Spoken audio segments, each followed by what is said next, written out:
원서 읽는 고양이 제인이에요. 오늘은 해리포터 3권 Harry Potter and the Prisoner of Azkaban Chapter 2 Aunt Marge's Big Mistake 읽어보도록 할게요. 냐옹! Chapter 2 Aunt Marge's Big Mistake. Harry went into breakfast next morning to find the three Dursleys already sitting around the kitchen table. They were watching a brand new television, a welcome home from the summer present for Dudley, who had been complaining loudly of the long walk between the fridge and the television at the living room. Dudley had spent most of the summer in the kitchen, his piggy little eyes fixed on the screen, and his 5 chins waggling as he ate tinily. Harry sat down between Dudley and Uncle Vernon, a large, beefy man with very little neck and a lot of moustache. Far from wishing Harry a happy birthday, none of the Dursleys gave any sign of they had noticed Harry enter the room. But Harry was far too used to this to care. He helped himself to a piece of toast and then looked up at the newsreader in the television, who was halfway through a report on an escaped convict. The public is warned that Black is armed and extremely dangerous. A special hotline had been set up, and any sighting of Black should be reported immediately. "No need to tell us he is no good," stormed Uncle Vernon, staring over the top of his newspaper at the prisoner. "Look at the state of his 50-year-old. Look at his hair!" He shot a nasty look sideways at Harry, whose untidy hair had always been a source of great annoyance to Uncle Vernon. Compared to the man on the television, however, whose broad face was surrounded by a matted, elbow-length tangle, Harry felt very well groomed indeed. The newsreader had reappeared. "The Ministry of Magic Fisheries announced today—" "Hang on!" barked Uncle Vernon, staring furiously to the newsreader. "You didn't tell us where the maniacs escaped from. What just is that? Lunatic will be coming up the street right now." Aunt Petunia, who was bony and hoarsely faced, whipped around and peered intently out of the kitchen window. Harry knew Aunt Petunia would simply love to be the one to call the hotline number. She was the nosiest woman in the world and spent most of her life spying on her boring, law-abiding neighbors. "When will they learn?" said Uncle Vernon, pounding at the table with his large purple fist, "that hanging's the only way to deal with these people." "Very true," said Aunt Petunia, who was still squinting into next-door runner beans. Uncle Vernon drained his teacup, glanced at his watch, and added, "I better be off a minute, Petunia. Marge's train gets in at 10. Harry, whose thoughts had been upstairs with the broomstick servicing kit, was brought back to earth with an unpleasant bump. "Aunt Marge," he blurted out. She's not coming here, is she?" Aunt Marge was Uncle Vernon's sister. Even though it was not a blood relative of Harry's, whose mother had been Aunt Petunia's sister, he had been forced to call her aunt all his life. Aunt Marge lived in the country, in a house with a large garden, where she bred bulldogs. She didn't often stay in Privet Drive because she couldn't bear to leave her precious dogs, but each of her visits stood out horribly vividly in Harry's mind. At Dudley's 5th birthday party, Aunt Marge had whacked Harry around the shins with her walking stick to stop him beating Dudley in musical statues. A few years later, she turned up at Christmas with a computerized robot for Dudley and a box of dog biscuits for Harry. On her last visit, a year before Harry had started at Hogwarts, Harry had accidentally trodden on the paw of her favorite dog. Ripper had chased Harry out into the garden and up a tree, and Aunt Marge refused to call him off until past midnight. A memory of this incident still brought tears of laughter to Dudley's eyes. "Marge will be here for a week," Uncle Vernon snarled, "and while we're on the subject," he pointed a fat finger threatening at Harry, "we need to get a few things straight before I go and collect her." Dudley smirked and withdrew his gaze from the television.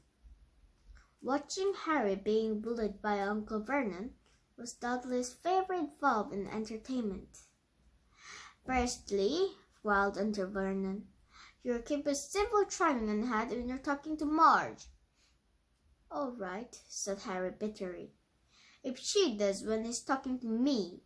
"Secondly," said Uncle Vernon, acting as though he had not heard Harry's reply, "as Marge doesn't know anything about your abnormality, I don't want any funny stuff of she's here.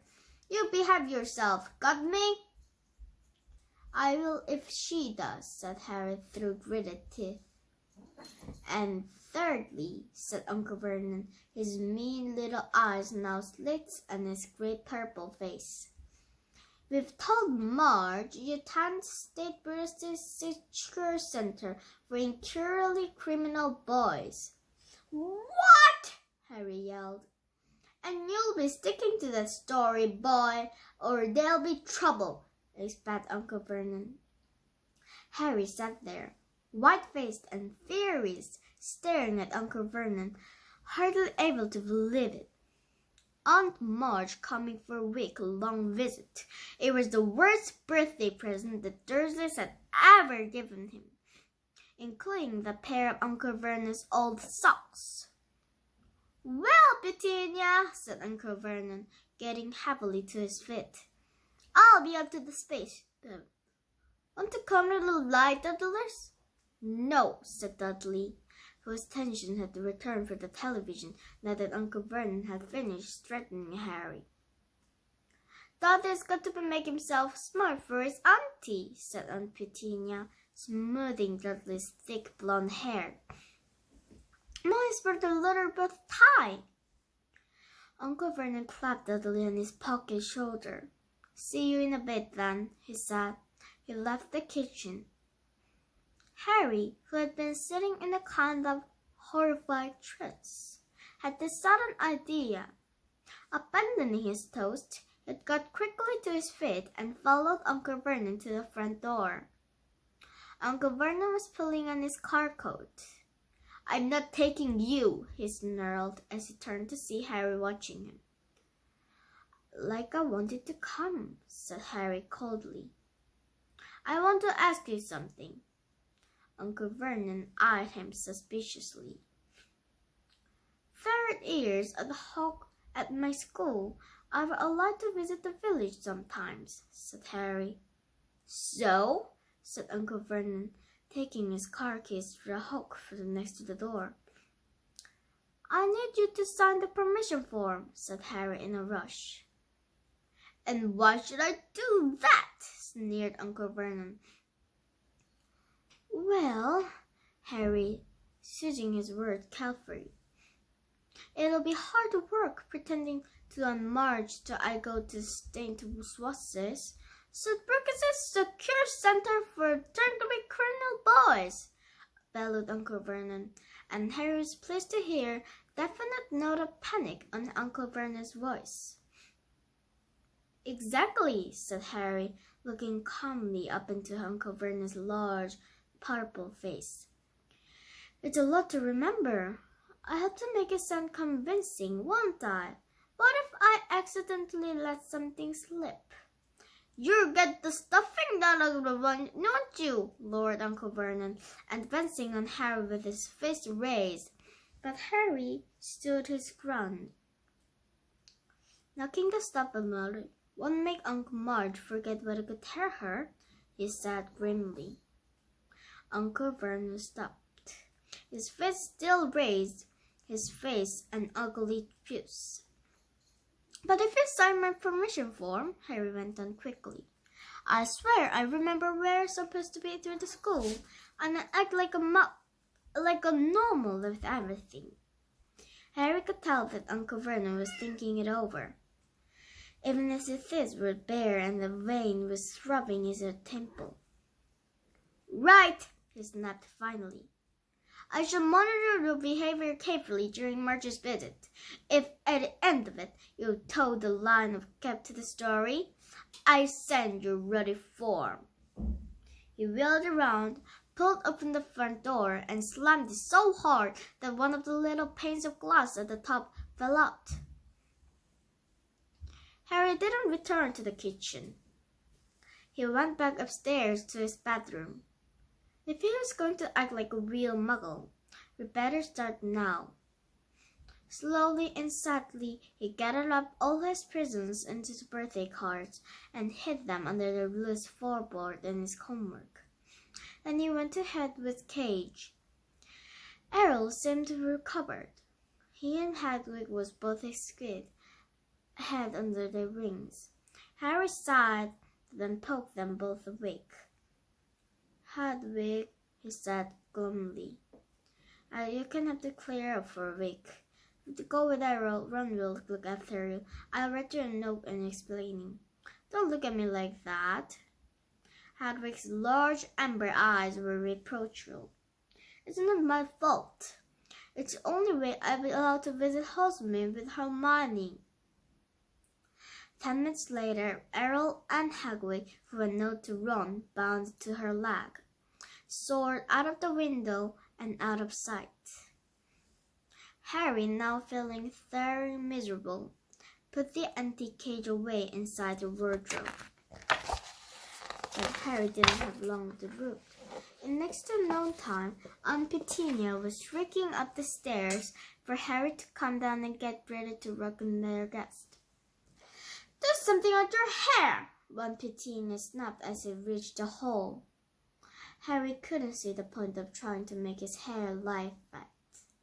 Aunt Marge loved criticizing him, so the untidier he looked, the happier she would be. All too soon, he heard a crunch of growl underside as Uncle Vernon's car pulled back into the driveway. Then the clunk of the car doors had footsteps on the garden path. Get the bar, Petunia hissed at Harry. A feeling of great gloom in his stomach, Harry tore the door open. On the threshold stood Aunt Marge.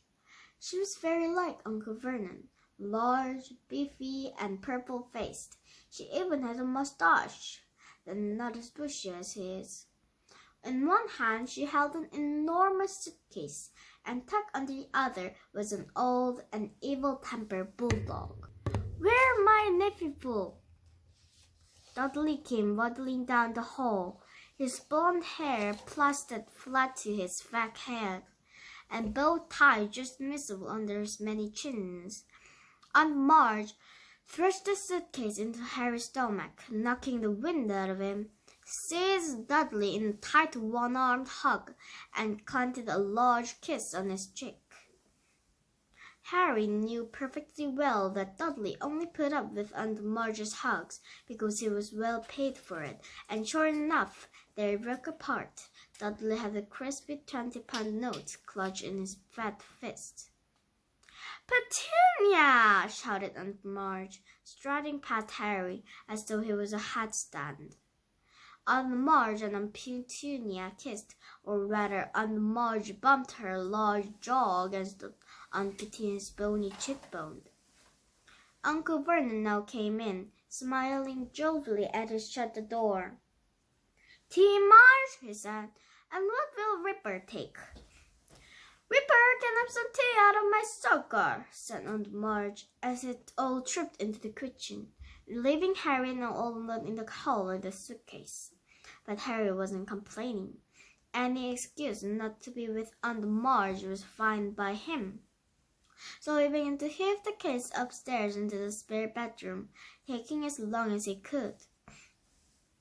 By the time to back to the kitchen, Aunt Marge had been supplied tea and fruit cake, and Ripper was lapping noisily in the corner.